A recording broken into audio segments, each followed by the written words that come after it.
Assalamu alaikum, first year students. Here I am with the rest of the model paper. Today we'll be discussing section B of the paper. Now अच्छा ये section B जो है ये कब शुरू होगा आपका फर्स्ट 25 मिनट्स में उन्होंने आपसे out of the 3 hours that you have for the whole paper, first 25 minutes were dedicated to the objective type, that was section A. अब आपने सेक्शन ए कंप्लीट कर लिया है, 25 मिनट्स गुजर चुके हैं, आपके पास 2 घंटे और 35 मिनट बाकी रह गए हैं and you have to attempt 80 marks portion जिसमें सब सेक्शन बी भी है और सेक्शन सी भी है. आपको इंस्ट्रक्शन क्या कहती है? Sections B and C comprise pages 1 and 2 and questions therein are to be answered on the separately provided answer sheet. Use supplementary answer sheet, that is sheet B, if required. Write your answers neatly and legibly.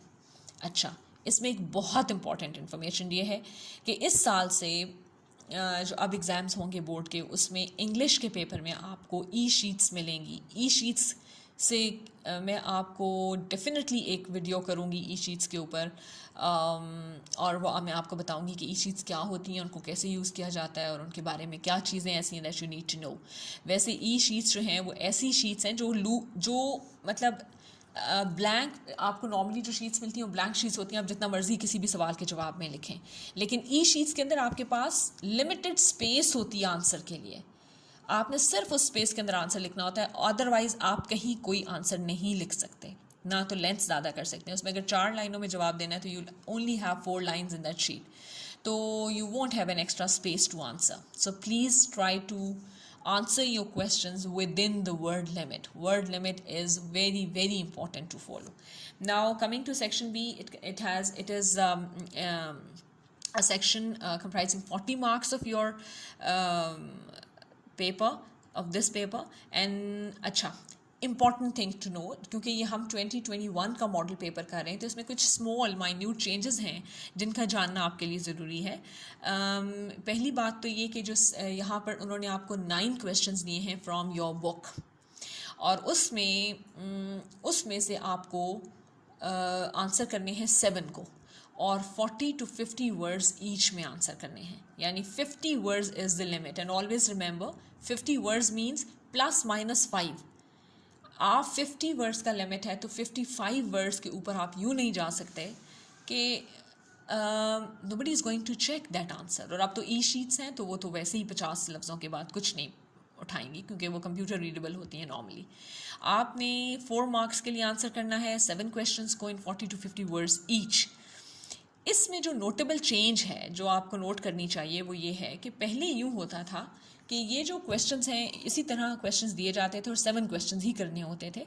लेकिन इस choice के साथ कि आपके पास 2 questions की choice है 7 करने out of 9, इसके साथ साथ कुछ इंटरनल चॉइस भी होती थी. जैसे अगर ये क्वेश्चन नंबर 6 है तो इसमें यह आपके पास होगा क्वेश्चन और एक और होगा, तो आपने अगर लेट्स से 6 चूज़ किया है करने के लिए तो आपके पास 2 में से कोई एक आप कर सकते हैं. तो चॉइस ज़्यादा थी, इंटरनल चॉइस भी थी और ओवरऑल चॉइस भी थी. तो अभी उन्होंने इंटरनल चॉइस को एलिमिनेट कर दिया. अब आपके पास सिर्फ 9 क्वेश्चंस हैं और उनमें से आपने 7 करने. There is no internal choice, there are no ors in the questions. उन्होंने क्वेश्चंस के बाद आपके लिए लेसन के नाम भी लिखे हैं ताकि आप रिकॉल कर सकें, कॉन्टेक्स्ट बना सकें कि आप किस लेसन में से आंसर कर रहे हैं. प्लीज़ क्वेश्चंस को अच्छी तरह पढ़ें before you answer. An examiner can always tell कि कौन सा आंसर ऐसा है जिसको बगैर पढ़े ही जवाब देना शुरू कर दिए हैं. और you see they say it is more important to understand question fully before you answer it than start answering a question without knowing what has been asked in the question. इसीलिए जो एक्सपर्ट्स हैं वो ये कहते हैं कि अगर आपके पास लेट्स से एक सवाल करने के लिए आपके पास 10 मिनट हैं, तो अगर आप 2 मिनट सवाल को देते हैं और 8 मिनट जवाब को, तो उससे बहुत अच्छा हो कि आप 4 मिनट सवाल को दें और 6 जवाब को. क्योंकि if when you understand the question well, it reduces the job of answering the question. Half of your questions is answered if you have understood the question. So many times you fail to understand the question. आप यही नहीं देखते कि question में why था या how था या what था या compare था या contrast था या क्या what describe था या explain था या illustrate था. These are all very different words. What you do is just simply read the sentence. You read the statement that is a question and without thinking what is required in the question, you start writing whatever you know about that one particular thing. For example, if you say, if you look at question number 6, it says, how did the vitamin pills become the symbol of responsibility? अब इसमें look at the question, they say how did, वो ये नहीं कहते, आप लोग कैसे answer करेंगे इसको? मोस्टली स्टूडेंट्स इसको कैसे आंसर कर देते हैं? वो लिख देंगे कि जी विटामिन पिल्स जो हैं वो मिंटा ने क्या किया कि विटामिन पिल्स का ख्याल रखा अपने फादर की आफ्टर हर मदर्स डेथ, तो इसका मतलब है कि she was a very responsible girl. No, this is how did that happen. तो आपने डिस्क्राइब नहीं करना होता क्वेश्चन को. बहुत सी दफ़ा, I think 80% of times students simply elaborate the question without answering it, and that is the most, I think, hazardous thing to do while answering a question. You are supposed to answer the question, you are supposed to elaborate the question itself. ये याद रखिएगा बात कि इसमें से अब internal choice नहीं है. अच्छा, उसके बाद आपके पास क्वेश्चन नंबर 3 है. पार्ट ए में उन्होंने आपसे क्या कहा है, ये पोइट्री पे है पूरे का पूरा. पार्ट ए और पार्ट बी, इसके 2 पार्ट्स हैं, दोनों 6 नंबर के हैं. पार्ट ए में उन्होंने कहा है, अच्छा इसमें क्या चेंज हुई है पुराने पैटर्न के हवाले से, and how is it different from the old pattern. It is different because it does not give you in the old pattern, sometimes they give you choice in part A. पहले एक poem, उसका stanza, फिर उसके नीचे questions, और एक और poem के स्टेंसा और उसके नीचे question. So you had sometimes internal choice in question A, question 3 part A, और आप 2 स्टेंजास में से कोई एक आपको करना होता था. तो अब उन्होंने ये चॉइस, इंटरनल चॉइस ख़त्म कर दी और आपके पास एक ही स्टेंजा है to work on.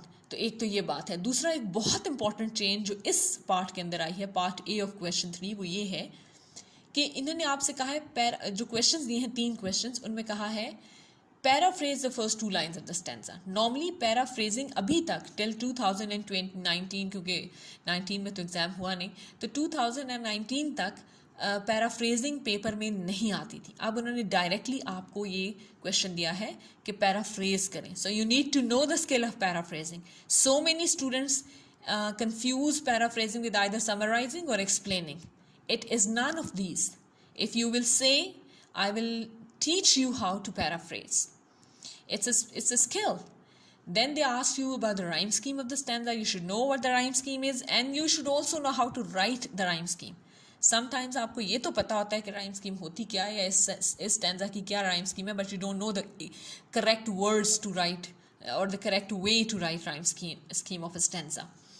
In third one, like in this one, they say describe any 2 of the scenes from nature mentioned in the stanza. It can be anything based on the stanza, but please keep it in mind, these are very short questions, 2 marks each. So you are not going to write some paragraphs on them.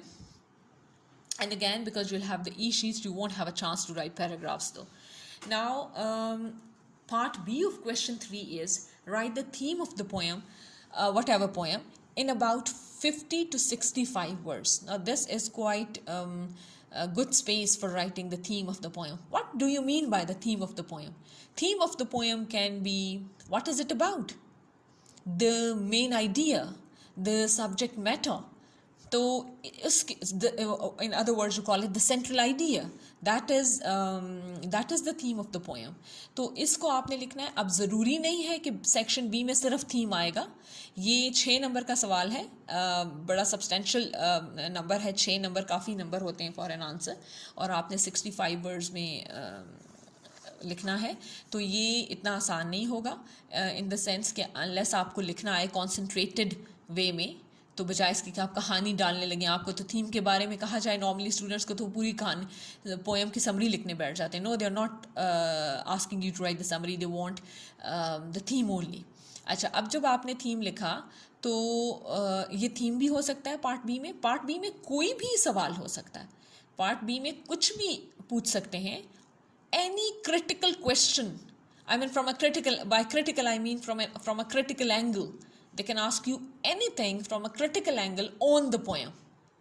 आपका जो अभी paper हुआ था send-up का, उसमें भी आपके पास एक क्वेश्चन आया था ओzymandias पे आई थिंक, तो वो इस तरह का कोई भी क्वेश्चन आ सकता है आपको, but it would be a question of critical nature that needs a critical analysis of either the poem itself or on any one of the elements of the poem.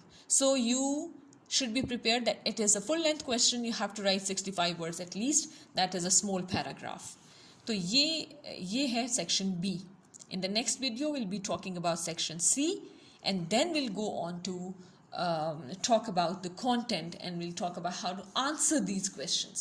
So far I just wanted you to familiarize yourself with the pattern first. You should know what are the things that you need to prepare for your exam. Like for example, you have to prepare paraphrasing now.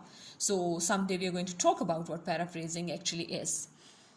Okay, if you have any concerns and questions, queries, please write in comments. Thank you very much.